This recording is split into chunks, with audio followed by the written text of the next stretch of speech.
आपके साथ अनामिका सिंह। बुलेटिन मेरे साथ महिमा भी है, लेकिन पहले रुक करते हैं युद्ध भूमि का, क्योंकि वहां से आ रही है बड़ी खबर, जहां पे इजराइल की ओर से एक बार फिर से बेरूत में बमबारी की गई है। जोरदार बमबारी की गई, जहां पे जो तस्वीरें निकल के सामने आई हैं वो बताने के लिए काफी कि किस तरीके से यहां पर आईडीएफ ने यहां पे बमबारी की है।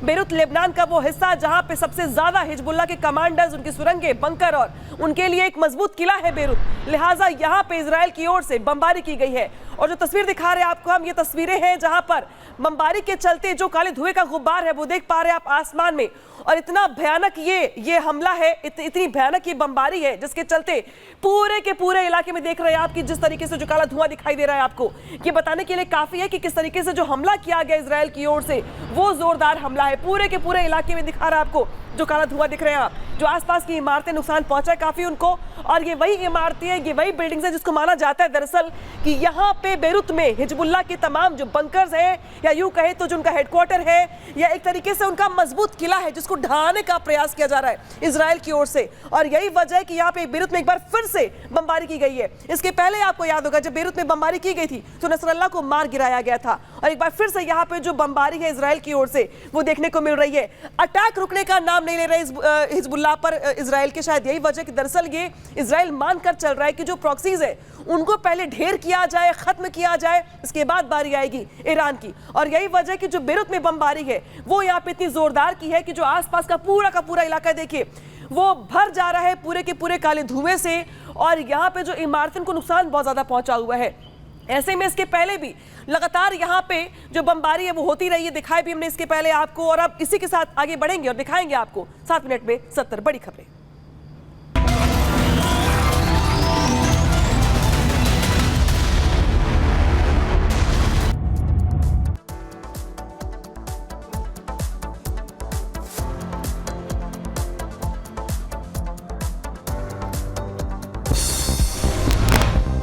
महाराष्ट्र के दौरे पर प्रधानमंत्री मोदी, पीएम मोदी ने कृषि और पशुपालन से जुड़ी हुई कई योजनाओं की बड़ी सौगात दी, साथ ही बंजारा समुदाय की समृद्ध विरासत से जुड़ी हुई प्रदर्शनी का भी विमोचन किया। मौके पर देखी प्रदर्शनी। महाराष्ट्र दौरे के दौरान पीएम मोदी ने वाशिम के जगदम्बा मंदिर में की पूजा अर्चना, मां जगदम्बा का लिया आशीर्वाद। जगदम्बा मंदिर में पूजा करने के बाद मंदिर के पुजारी ने पीएम मोदी को भेंट किया पटका, पहनाई माला, तस्वीरें आई सामने। पूजा करने के बाद पीएम मोदी ने मंदिर परिसर में बजाया नगाड़ा, बंजारा विरासत को पीएम मोदी ने किया नमन। पीएम मोदी ने महान तपस्वी बाल ब्रह्मचारी संत को अर्पित की श्रद्धांजलि और मंदिर में मत्था टेक उनका आशीर्वाद भी लिया।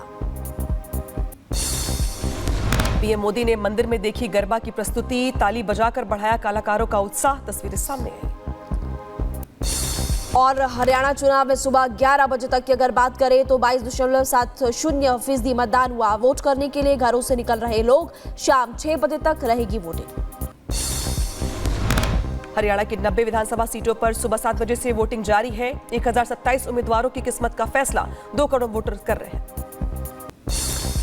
हरियाणा विधानसभा के लिए मतदान जारी। अनोखे अंदाज में मतदान करने के लिए पहुंचे बीजेपी नेता नवीन जिंदल घोड़े पर बैठकर मतदान केंद्र पर नजर आए। हरियाणा के मुख्यमंत्री नायब सिंह सैनी ने अंबाला में किया मतदान, परिवार के साथ सैनी ने डाला वोट, मतदाताओं से वोट करने की अपील भी की। प्रदेश मजबूत हो उसको लेकर के हमने ये विकसित हरियाणा, विकसित भारत, और उसको लेकर के हम अपना वोट पोल करें। सीएम नायब सिंह सैनी की मां से रिपब्लिक भारत ने की बातचीत के दौरान सीएम की मां ने बेटे को जीत का दावा भी किया।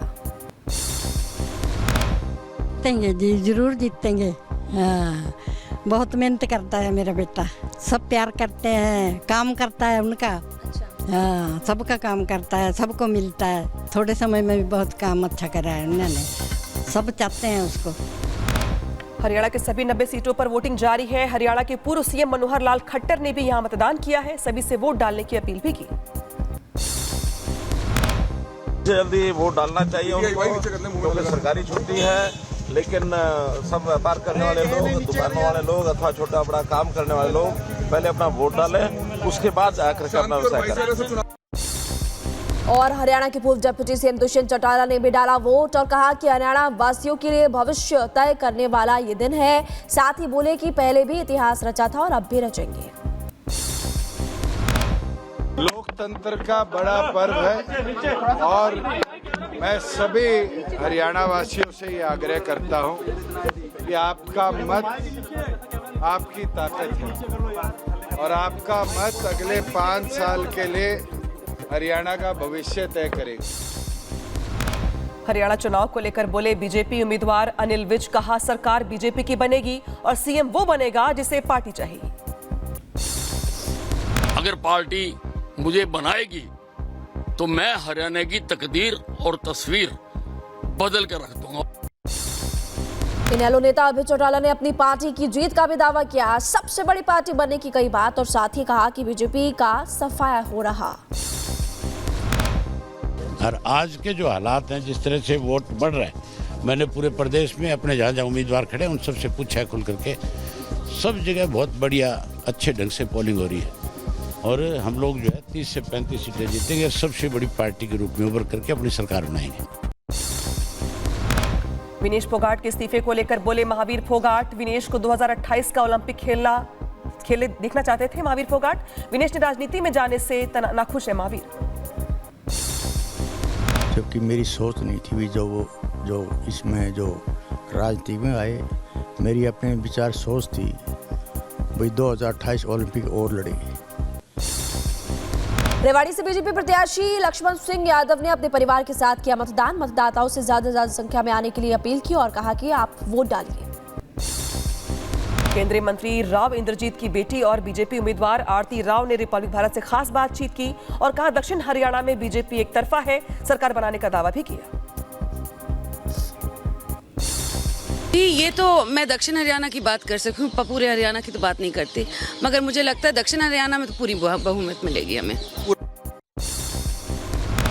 और दिन भर की खबरें इसी स्पीड से चलती रहेंगी, लेकिन इस बीच बात करते हैं घर की। घर जो कि हमारे अस्तित्व का विस्तार होता है, क्योंकि घर जिंदगी में एक ही बार बनता है।